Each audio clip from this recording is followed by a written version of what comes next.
Ndugu zangu, kwa kawaida kusikia padre anasema naomba tuketi, inawezekana ukajawa na hofu, sasa hii homilia itakuwa ya muda gani? Na wakaribisheni katika tafakari fupi ya neno la Mungu tuliolisikia hivi punde. Ndugu zangu, kabla ya tafakari katika misa hii, pamoja na nia tulizozitolea mwanzoni, tunaendelea kuliombea taifa letu. Na katika maandiko matakatifu na hata tulivyosikia katika Injili, neno taifa na watu mzizi wake ni mmoja. Yaani katika maandiko matakatifu ukisema watu ukasema taifa, neno ni moja. Kwa tunaposema tunaliombea taifa letu, tunaombea watu wetu, tunajiombea sisi wenyewe kama watu na sehemu ya taifa hili. Ndugu zangu, katika somo la kwanza tumesikia habari za Danieli, na somo lile ni refu sana. Ningeweza kulifupisha kwa maneno machache kwa kusema hivi: imani ya mtumwa inayomwongoa mfalme. Imani ya mtumwa inayomwongoa, inayombadilisha mfalme. Na katika mazingira yetu tungeweza kusema imani ya msichana wa kazi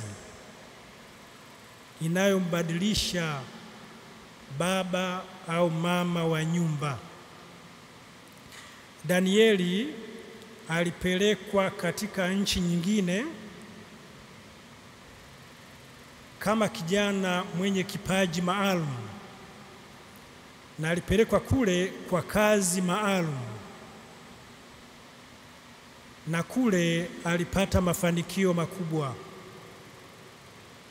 Aliweza kutafsiri ndoto zilizowashinda wachawi wote wa Uajemi. Aliweza kutafsiri mambo magumu yaliyolikabili taifa lile kwa wakati ule. Na kwa sababu hiyo mawaziri, viongozi wengine wanaona wivu. Pamoja na mafanikio yale, Danieli hakuiacha imani yake. Hakukumbatia imani ya kigeni kwa sababu tu amewekwa karibu na mfalme. Alibaki katika imani yake. Ndiyo maana somo tulilosikia hivi punde linaeleza kwamba alibaki akisali kwa imani yake. Ndiyo maana wale viongozi wanamshtaki kwamba Danieli anavunja sheria na amri ya Wamedi isiyobadilika. Walikuwa na sheria ngumu isiyobadilika, lakini Danieli anabaki na msimamo wake. Anabaki akimtukuza Mungu mmoja, Adonai, Yahwe. Anabaki katika msimamo mmoja, wala hatetereki. Danieli havutiwi hata na uzuri wa vyakula, mali zinazozunguka ufalme, ila anatekeleza wajibu wake kama alivyoagizwa na mfalme. Danieli anabaki imara katika imani yake, na jambo hilo linamgusa mfalme. Mfalme hata anapomkuta Danieli amevunja sheria isiyobadilika ya Wamedi, mfalme anatafuta namna ya kumwokoa Danieli. Mfalme anakesha, anafunga kwa ajili ya Danieli mtumwa yule, na anakwenda kuchungulia yaliyomsibu Danieli. Mfalme anamfikiria, anamuwaza Danieli. Ndugu zangu, Danieli kwa sababu ya unyofu wake, uchaji wake, ananusurika hata mdomoni mwa simba. Mungu anaingilia kati, anazuia midomo ya simba isimrarue, isimmeze. Na ushuhuda huo unaendelea mpaka mfalme anaitangaza dini ya Danieli kuwa dini ya ufalme wake wote.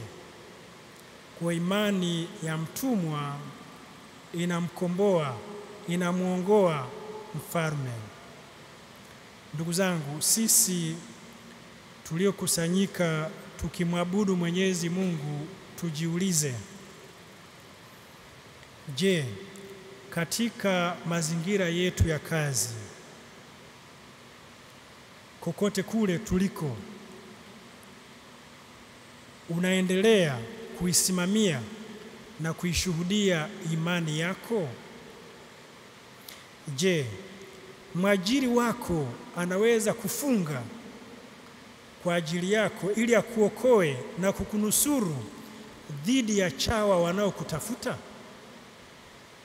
kwa sababu ya unyofu wako? Je, umekumbana na mazingira ya kukataliwa kwa sababu umeshikilia imani yako huku ukitimiza wajibu wako?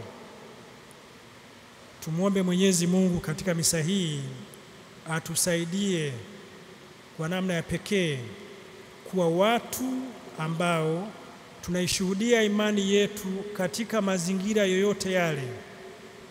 Lakini je, umewahi kushuhudia Mwenyezi Mungu akikukinga na mdomo wa simba waliotaka kukurarua katika mazingira yako yote yale? Umshukuru Mwenyezi Mungu.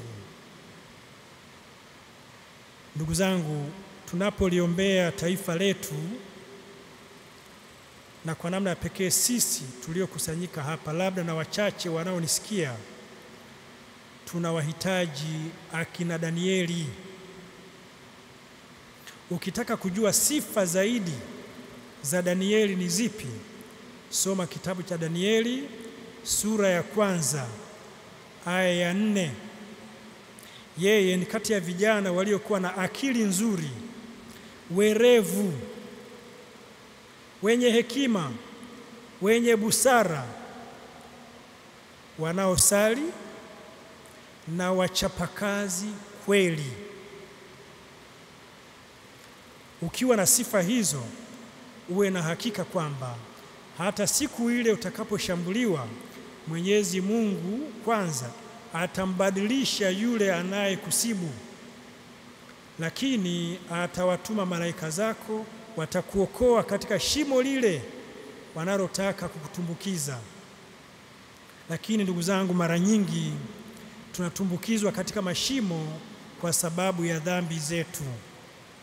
Wakati mwingine hatuna ujasiri wa kuinua macho yetu kumtazama Mwenyezi Mungu na kumlilia, kwa sababu wanaotutafuta wanatutafuta kwa haki. Mwenyezi Mungu atuimarishe, na kwa namna ya pekee awaimarishe wale wote ambao wanatafutwa kwa sababu wanatenda haki, kwa sababu ni wanyofu, kwa sababu wanaisimamia na kuitetea imani ya kweli katika Mungu wa kweli. Tusimame tumtolee Mwenyezi Mungu maombi.